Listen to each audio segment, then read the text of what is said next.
Pepper Young's Family.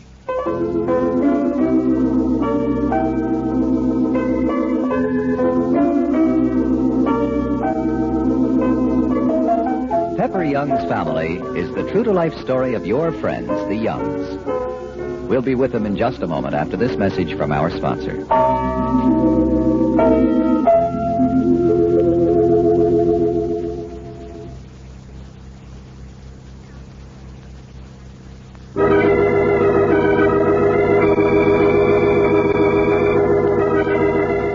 Instead of coming to visit the Youngs, the Trents sent their lawyer to offer Peggy money for giving up Carter.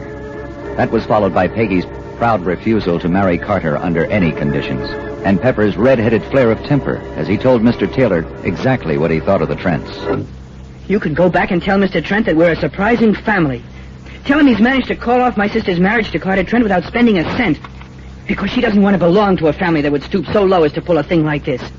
Tell him there isn't enough money in the world to make up for what he's done today. And tell him you did one swell job as his attorney. And I hope you charge him a big fat fee.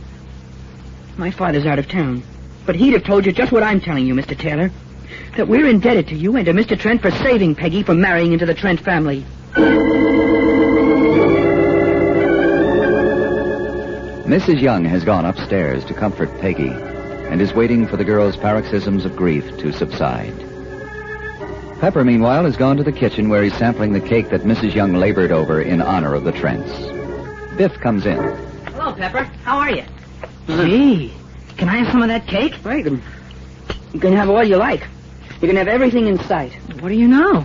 Didn't anybody else consume any of this feast? Nope. It's just for us. Well, what do you mean? I saw Mr. Trent come in. Oh, that wasn't Mr. Trent. It was Mr. Trent's lawyer. What was his lawyer doing here? He came to make Peggy an offer to give up Carter. Oh, you're kidding.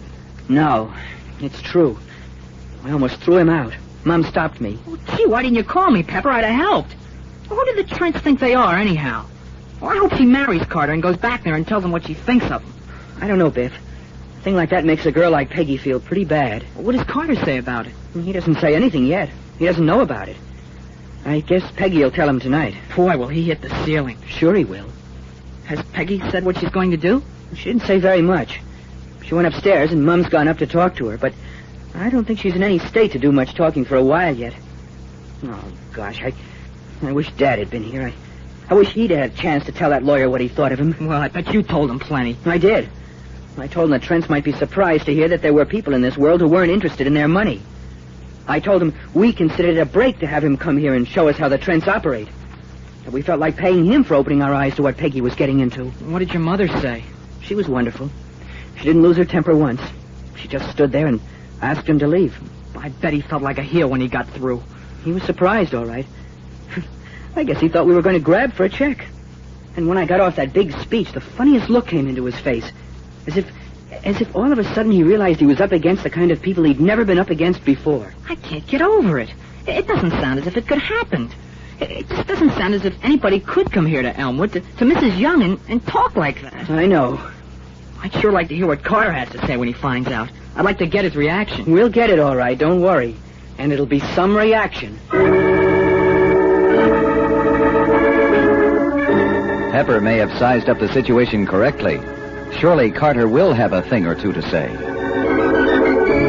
We'll be back with the Youngs in just a moment after this message from our sponsor.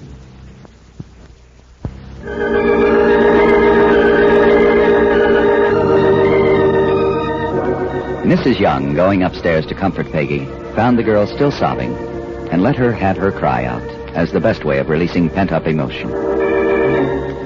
Now Peggy's sobs have begun to subside. There, that's better, dear.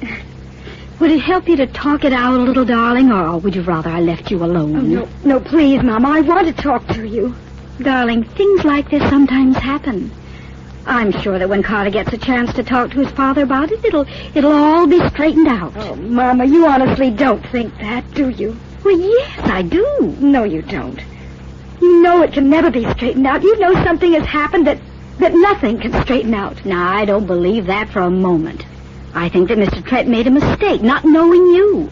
He thought you were just somebody they could buy off to leave their son alone. Oh, but when that Mr. Taylor got here, when he saw the kind of a house we live in, and when he saw you and... And you, dear. Oh, no, not me. I looked awful. I know that now.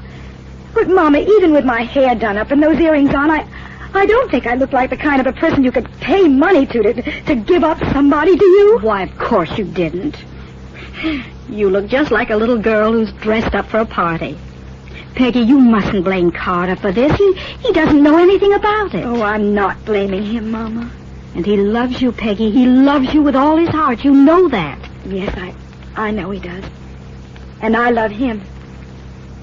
Oh, Mama, isn't it sad that loving someone as much as I love him and as much as he loves me, that it just won't work out? Well, you can't say that now. You can't tell. As soon as Carter knows about this, he'll do something about it. He'll talk to his father and mother. He'll tell them how mistaken they are. It's no use, Mama. I've been thinking, and somehow it's all very clear to me. I guess it's been clear from the very first. Guess I knew when I tried not to fall in love with Carter, when I found out how rich he was, that it would never come true. It's always been sort of like a beautiful dream that just couldn't happen. Not to my kind of person. Oh, what nonsense. What do you mean by your kind of person? There never was a girl who'd make a man happier. Thanks, Mama. I think I would have made him happy, and I know he would have made me very happy. I can hardly think about it now, about giving him up, and yet somehow I've known all along that I'd have to. But why, dear? Why do you come to any decision at all until you hear what Carter has to say? I don't know, Mama, except when you come from a family like that, when it's such an important family and there's so much money there, you're just not like ordinary people. After all, he should marry somebody who's, well, from his own station in life. Oh, Peggy, that's foolish, and you know it is. I felt awful when I came upstairs. I felt as if I couldn't bear the thought of living without him, and I can't, Mom. I can't even now. I can't think about that part of it. But I can think about the way the Trents feel. I almost understand the way they feel, Mama. If I'd been brought up the way they have and lived the way they lived, I might have done just what they did. Oh, you know you wouldn't. It's outrageous and inexcusable. There's no reason to feel sympathetic with them at all. Oh, but I do, Mama. They don't rub shoulders with people the way we do. They don't live in a little house in a little town and do their own housework. They don't live the nice, simple life we lead. The life I always want to lead, Mama. I think they must be so lonesome sometimes. Don't you think so? Perhaps. I guess money can do that to you. I mean, a great deal of it like that. It's as if you'd build a great big wall around you so high that you couldn't climb over it. You couldn't even see over it. You didn't even know what was going on the other side. Well, yes, dear, I suppose great wealth is something like that. And the people inside the wall of gold have to stay inside and be afraid of the people on the other side and mistrust them and hate them and not know that they're just like they are. Mom, I wouldn't want to live inside that wall. Not even for Carter. Well, maybe you're right, darling. Perhaps this was all meant to be. But I wouldn't set my mind too firmly until you've talked to him. I don't even want to see him, Mama. Isn't it funny? I don't think I want to talk to him about it and argue and have him try to persuade me to think differently. I just know that I'm thinking right now. I know it. Although it's awfully hard to be sure. But you will see him, Peggy. I don't know yet, Mama. The way I feel now, I just don't dare. You see, when he comes near me, when he touches me, when he kisses me, I can't think. I want to be sure that I don't make a terrible mistake for his sake as well as mine. Well, you'd make any man happy. I know that. I try awfully hard. And I probably would for a while. But after a while, when his father died and he got all that money, well, Carter would find himself inside those walls and I'd have to be there with him, and I don't like the thought of that, Mom. I don't think that's where my greatest happiness lies. Peggy, you've grown up. Yes, maybe I have in a way. In some queer sort of a way. I think that for the first time I do feel older inside of me. and surer.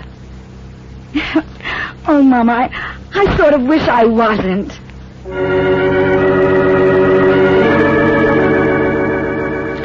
Yes, Peggy is growing up.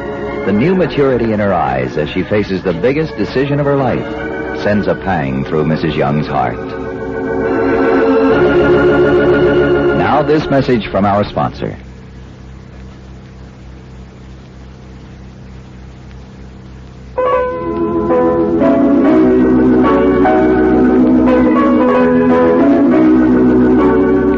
Join us tomorrow for Pepper Young's Family. Lee Stevens speaking. Pepper Young's Family is a production of Nana Radio.